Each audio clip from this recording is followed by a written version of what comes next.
Seja convosco. Ele está no meio de nós. Proclamação do Evangelho de nosso Senhor Jesus Cristo segundo São Mateus. Glória a vós, Senhor. Naquele tempo, Jesus disse aos discípulos: em verdade vos digo, dificilmente um rico entrará no reino dos céus.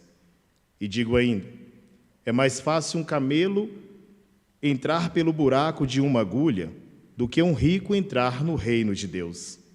Ouvindo isso, os discípulos ficaram muito espantados e perguntaram: então, quem pode ser salvo?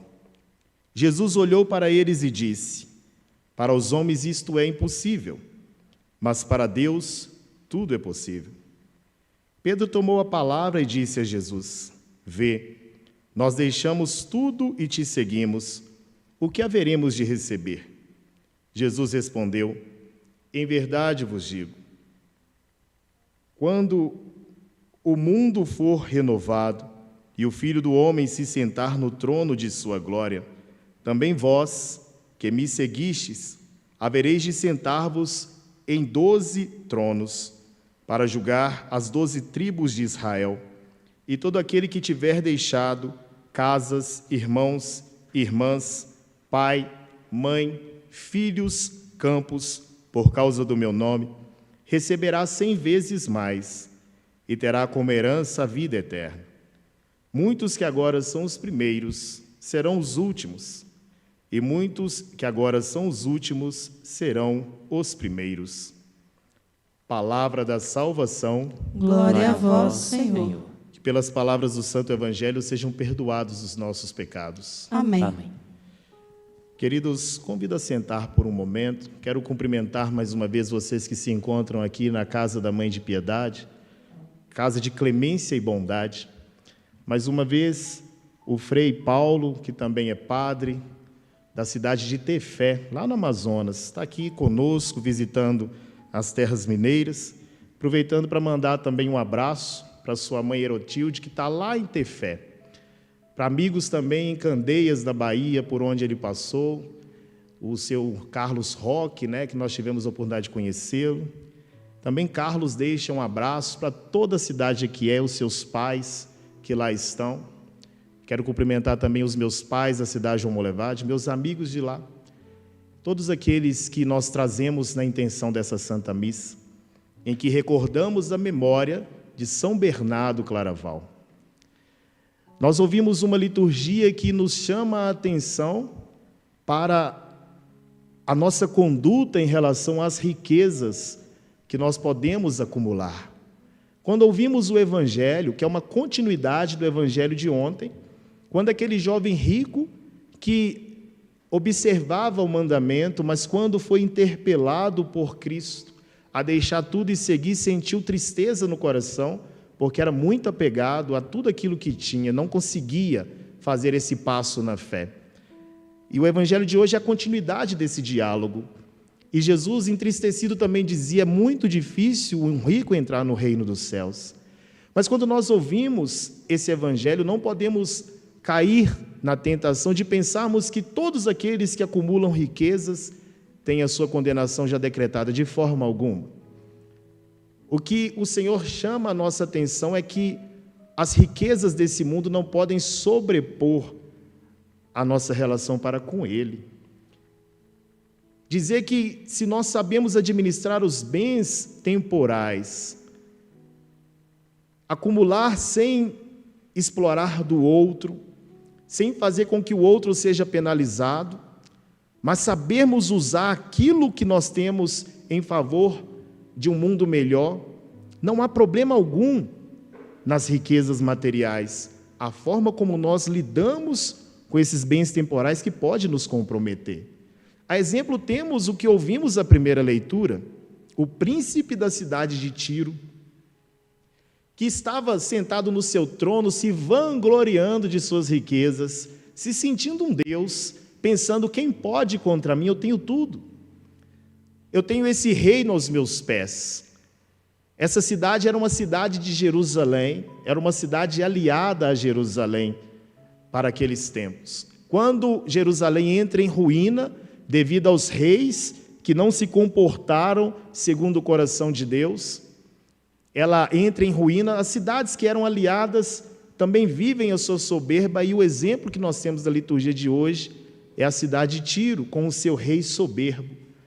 E de fato Ezequiel usa até de ironia: está certo, você é até mais sábio do que Daniel, usando de ironia para com aquele príncipe.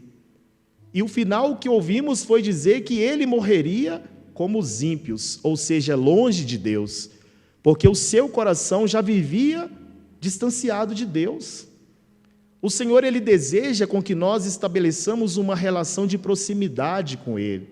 Por isso, quando Ele diz que aquele que deixar pai, mãe, filhos, campos para segui-lo, não é que nós vamos desprezar os nossos, aqueles que nós amamos, mas precisamos entender qual é a prioridade da nossa vida.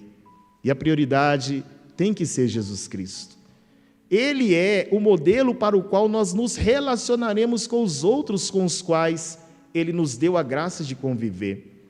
Se nós temos uma boa relação com o Pai, com o Filho e o Espírito Santo, uma relação de amizade com a Trindade, nós vamos aprendendo também a nos relacionarmos uns com os outros, porque a Trindade é um modelo de comunidade, de amor mútuo, e Ele deseja que nós aprendamos dele, para podermos assim viver essa relação também com os outros.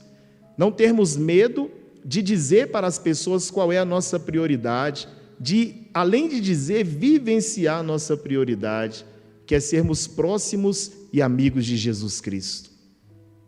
Um outro jovem, diferente daquele do Evangelho, também nos é dado como alguém que pode nos orientar na fé, São Bernardo.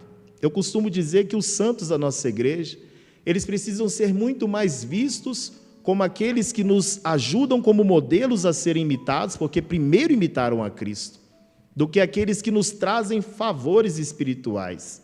É lícito e desejável que nós possamos pedir a intercessão desses queridos amigos que já estão no céu, por uma causa que nós temos, para rogar a Deus por nós. Mas essa não deve ser a primeira relação nossa para com esses queridos, mas olhar para esses irmãos e irmãs que já contemplam a glória e querermos imitá-los também na ousadia da fé. Esse jovem, aos 21 anos, filho de uma família nobre, ele deixa sua casa, os seus pais, irmãos, campos. O que o Evangelho nos disse, ele faz esse movimento de deixar. E ele tinha tantos mosteiros que daria a ele uma condição de vida estável, que já havia uma certa comodidade nesses mosteiros, mas ele escolheu um que já havia sido reformado na regra de São Bento. E aí ele se torna um membro desse mosteiro, e pouco tempo depois ele já se torna também abade. A família ficou um pouco revoltada, porque não aceitava que Bernardo deixasse tudo aquilo para seguir um caminho de mais proximidade de Deus, mas também de pouco convívio com seus familiares.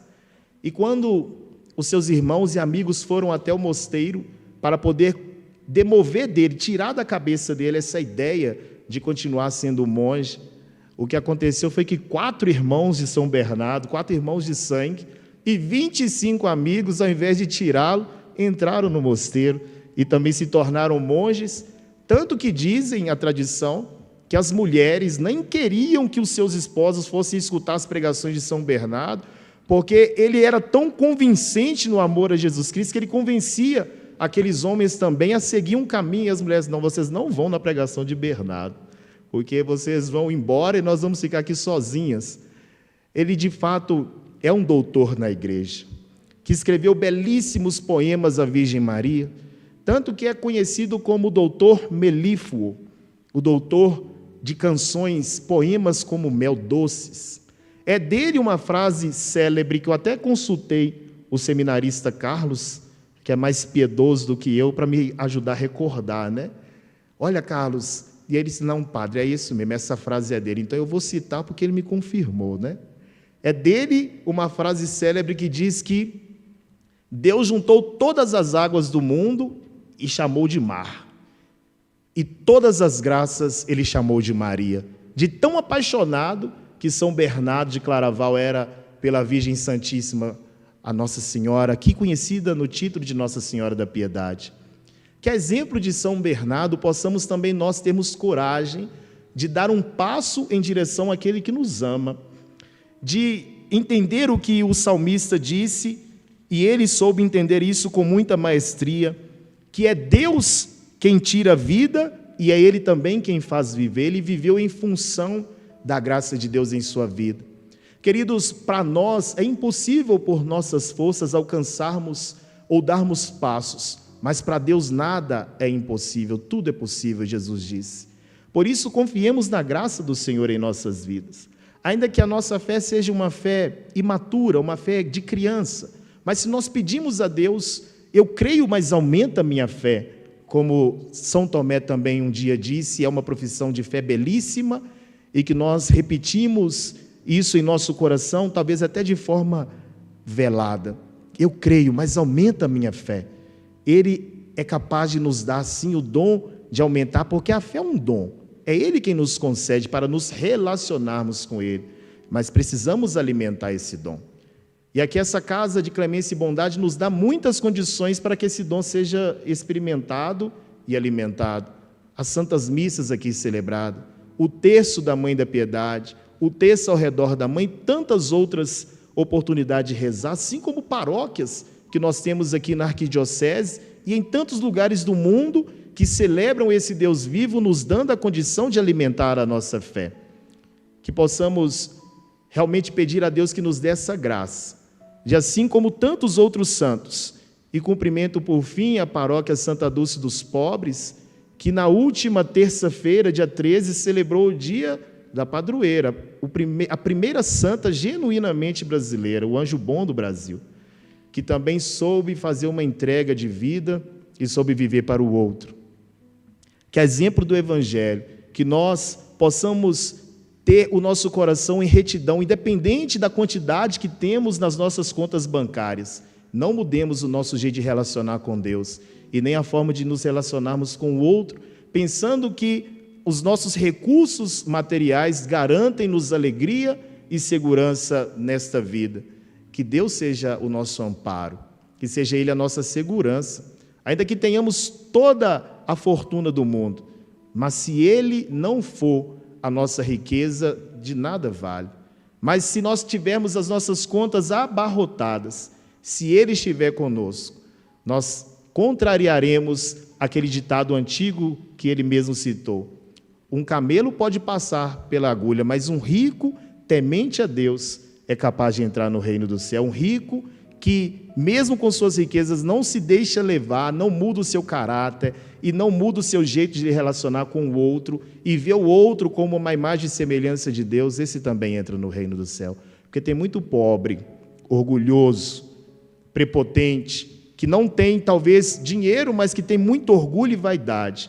Então o Evangelho ele não diz de ricos e pobres, ele diz de pessoas que se relacionam com Deus independente da sua condição social, da cor de sua pele, mas que tem um temor de Deus, e esse sim é merecedor do que aqueles outros que se julgam superiores por sua beleza, riqueza, status e poderes que pode adquirir e vê o outro como um rebaixado.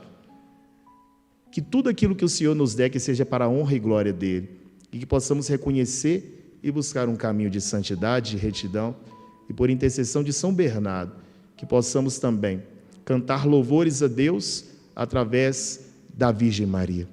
Louvado seja o nosso Senhor Jesus Cristo. Para sempre seja louvado.